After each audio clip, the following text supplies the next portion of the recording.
ഇത്തരം വ്യാജ പ്രചരണങ്ങൾക്കെതിരെ നിയമ നടപടികൾ സ്വീകരിക്കാൻ സർക്കാർ നിർബന്ധിതമാവുകയാണ്.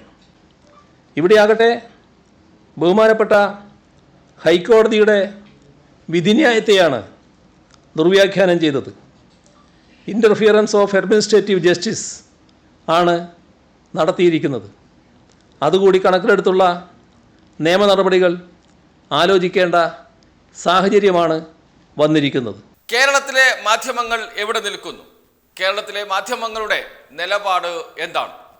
മുഖ്യമന്ത്രിയുടെ വാർത്താ സമ്മേളനത്തിലെ ആദ്യത്തെ 45 മിനിറ്റ് കേരളത്തിലെ മാധ്യമങ്ങളെ തുറന്നു കാണിക്കുന്നതായിരുന്നു. കേരളത്തിലെ മാധ്യമങ്ങൾ കേരള വിരുദ്ധമാണ്, കേരളത്തിലെ ജനങ്ങളെ സഹായിക്കുന്ന പദ്ധതികൾ നടപ്പാക്കുന്നതിന് എതിരാണ്, എന്തിനേറെ പറയുന്നു ദുരന്തബാധിതരെ സഹായിക്കുന്നതിനുള്ള നടപടികളെ പോലും തുരങ്കം വെക്കുന്നു എന്ന് വെച്ചാൽ ഈ നിലപാട് തുടർന്നു കൊണ്ടുപോകാൻ മാധ്യമങ്ങളെ അനുവദിക്കണമോ? ഈ ചോദ്യം മുഖ്യമന്ത്രി ചോദിക്കുന്നു. ഈ ചോദ്യം കഴിഞ്ഞ കുറച്ച് നാളുകളായി കേരളത്തിൽ ചോദ്യം ഉയർന്നുകൊണ്ടിരിക്കുന്ന വിഷയവുമാണ്. അതുകൊണ്ട് തന്നെ ഇത്തരം മാധ്യമ പ്രവർത്തനത്തിന് എതിരെ നിയമ നടപടി സ്വീകരിക്കേണ്ടി വരും എന്ന് പറയുന്നു മുഖ്യമന്ത്രി. അങ്ങനെയാണെങ്കിൽ ആർക്കെതിരെ നിയമ നടപടി സ്വീകരിക്കേണ്ടി വരും? ഏഷ്യാനെറ്റ് ന്യൂസിനെതിരെ നിയമ നടപടി സ്വീകരിക്കേണ്ടി വരും. മറ്റു മാധ്യമങ്ങൾക്കെതിരെ ഏഷ്യാനെറ്റ് ന്യൂസ് കൊടുത്ത വാർത്ത അതേപടി പകർത്തി എഴുതിയ, ഒരു ക്രോസ് ചെക്കിംഗ് പോലും ഇല്ലാതെ പകർത്തി എഴുതിയ മാധ്യമങ്ങൾ എല്ലാം നിയമത്തിന് മുന്നിൽ വരേണ്ടി വരും. അതിലേക്കാണ് കാര്യങ്ങൾ പോകുന്നത് എന്ന് വ്യക്തമാക്കുകയാണ് മുഖ്യമന്ത്രി വാർത്താ സമ്മേളനത്തിൽ ചെയ്തത്. ആ വാക്കുകൾ കൂടി നമുക്ക് കേൾക്കാം.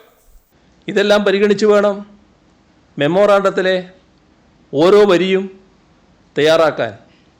നിർഭാഗ്യവശാൽ ഇതിനെക്കുറിച്ച് അജ്ഞരായവരോ അങ്ങനെ നടിക്കുന്നവരുമായി ഇവിടുത്തെ ഒരു കൂട്ടം മാധ്യമങ്ങൾ മാറി എന്നതാണ് വസ്തുത. വിദ്യാസമ്പന്നരായ മാധ്യമപ്രവർത്തകർ പ്രതീക്ഷിക്കുന്ന ചെലവുകളെ ചെലവഴിച്ച തുക എന്നും പിന്നീട് പെരുപ്പിച്ച തുക എന്നും പ്രചരിപ്പിക്കുന്നത് വിദ്യാഭ്യാസക്കുറവിൻ്റെ പ്രശ്നമല്ല. കാരണം പ്രതീക്ഷിക്കുന്ന ചെലവും അവർ പറഞ്ഞ ഈ ചെലവഴിച്ച തുക എന്നതും തമ്മിലുള്ള വ്യത്യാസം നല്ലതുപോലെ അവർക്കെല്ലാം അറിയാലോ. അവരുടെ ചില പ്രത്യേക താല്പര്യങ്ങളുടെ കുഴപ്പമാണ് ഇവിടെ ദൃശ്യമാവുന്നത്. ഇത്തരം വ്യാജ പ്രചരണങ്ങൾക്കെതിരെ നിയമ നടപടികൾ സ്വീകരിക്കാൻ സർക്കാർ നിർബന്ധിതമാവുകയാണ്. ഇവിടെയാകട്ടെ ബഹുമാനപ്പെട്ട ഹൈക്കോടതിയുടെ വിധിന്യായത്തെയാണ് ദുർവ്യാഖ്യാനം ചെയ്തത്. ഇൻ്റർഫിയറൻസ് ഓഫ് അഡ്മിനിസ്ട്രേറ്റീവ് ജസ്റ്റിസ് ആണ് നടത്തിയിരിക്കുന്നത്. അതുകൂടി കണക്കിലെടുത്തുള്ള നിയമ നടപടികൾ ആലോചിക്കേണ്ട സാഹചര്യമാണ് വന്നിരിക്കുന്നത്. ഇതാദ്യമല്ല മാധ്യമങ്ങൾ ഈ വിധം ഇല്ലാക്കഥ മെനയുന്നത്. മാധ്യമങ്ങളുടെ ക്രിമിനൽ വാസനാ വികൃതികളുടെ എത്രയോ ഉദാഹരണങ്ങൾ ഇതിനു മുൻപ് നമ്മുടെ മുന്നിലുള്ളതാണ്. സർക്കാരിനെതിരെ മാത്രമല്ല, തങ്ങൾക്ക് ഹിതകരമല്ലാത്ത രാഷ്ട്രീയത്തിനെതിരെയും വ്യക്തികൾക്കെതിരെയും നിരന്തരം ഇത്തരം ആക്രമണങ്ങൾ നടത്തിയിട്ടുണ്ട്. ഓർമ്മയില്ലേ കെവിൻ കേസ്? ചെങ്ങന്നൂർ ഉപതെരഞ്ഞെടുപ്പ് നടക്കുന്ന ദിവസമല്ലേ അന്ന് കെവിൻ കൊലക്കേസിൽ ചില മാധ്യമങ്ങൾ വ്യാജ പ്രചരണങ്ങൾ അഴിച്ചുവിട്ടത്?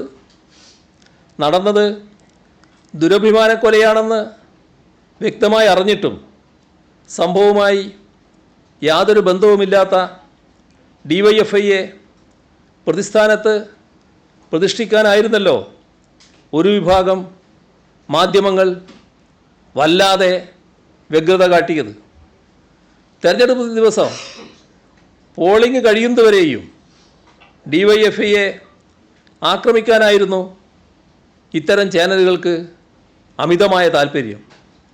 അവസാന വോട്ടും വീണ് കഴിഞ്ഞുവെന്ന് ഉറപ്പിച്ച ശേഷം മാത്രമാണ് കെവിൻ കേസിലെ പ്രതികൾ ഭാര്യാ സഹോദരനും പിതാവുമാണെന്ന് വ്യക്തമായി റിപ്പോർട്ട് ചെയ്യാൻ പലരും തയ്യാറായത്.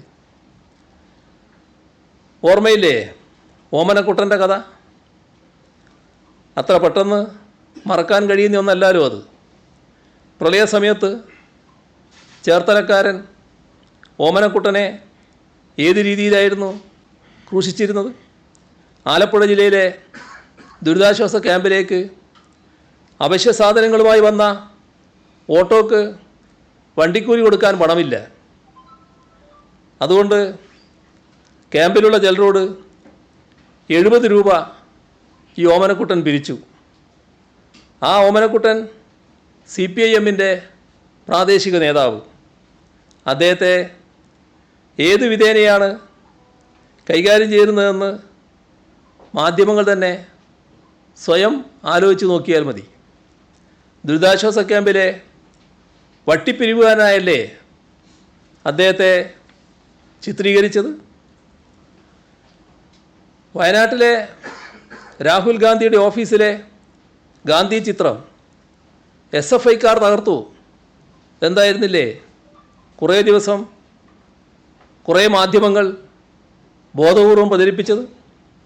എന്നാൽ പിന്നീട് ഇതിൻ്റെ വാസ്തവം വ്യക്തമായതല്ലേ. SFIക്കാർ ഓഫീസ് വിട്ടിറങ്ങിയ ശേഷമാണ് ഗാന്ധി ചിത്രം തകർക്കപ്പെട്ടതെന്ന വസ്തുത പിന്നീട് തെളിവ് സഹിതം പുറത്തു വന്നില്ലേ. AKG സെൻറ്റർ ആക്രമണ കേസിൽ ആളെ കിട്ടിയോ എന്തായിരുന്നില്ലേ പരിഹാസപൂർവം ചോദിച്ചുകൊണ്ടേയിരുന്നിരുന്നത്? ഒടുവിൽ ആളെ കിട്ടിയപ്പോൾ അത് കോൺഗ്രസിൻ്റെ വേണ്ടപ്പെട്ടയാളായിരുന്നില്ലേ?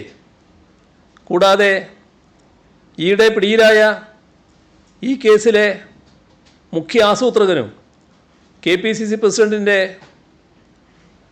അടുത്ത അനുയായിയല്ലേ ഇതേ വ്യക്തി?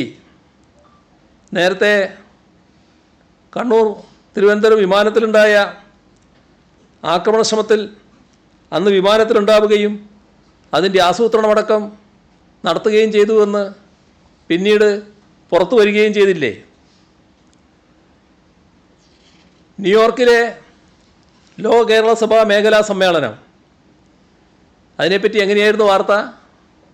താരദിശ മോഡലിൽ പിരിവ് എന്നല്ലേ വാർത്ത ചമച്ചത്? ലോ കേരള സഭയിൽ മുഖ്യമന്ത്രിക്കൊപ്പം ഇരിക്കാൻ 82 ലക്ഷം രൂപ ഫീസ് എന്നായിരുന്നു ആ ഘട്ടത്തിൽ കൊടുത്ത തലക്കെട്ട്. ന്യൂയോർക്കിലെ സമ്മേളന നടത്തിപ്പിന് സംഘാടകർ സ്പോൺസർഷിപ്പിൻ്റെ വഴി തേടിയതിനെ മുഖ്യമന്ത്രിക്കൊപ്പം ഇരിക്കാൻ പണം പിരിക്കുന്നു എന്ന് കാട്ടിയല്ലേ വ്യാജ വാർത്ത നിർമ്മിച്ചത്?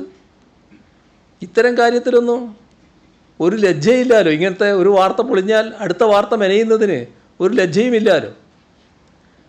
മാധ്യമപ്രവർത്തനത്തിൻ്റെ മാനം മാറുന്നു എന്നാണ് പുതിയ സംഭവങ്ങളിൽ നിന്ന് മനസ്സിലാക്കേണ്ടത്. നേരത്തെ ഉള്ളതിൽ നിന്ന് മാറുകയാണ്, അതിൻ്റെ മാനം മാറുകയാണ്. കേരളത്തെ തകർക്കുന്നതിനുള്ള നീക്കങ്ങൾക്ക് ചില മാധ്യമങ്ങൾ സ്വയം ആയുധമാവുകയാണ്. ഏത് കാര്യവും തെറ്റായ വാർത്ത നൽകി വഴിതിരിച്ചു വിടാനാണ് ശ്രമിക്കുന്നത്.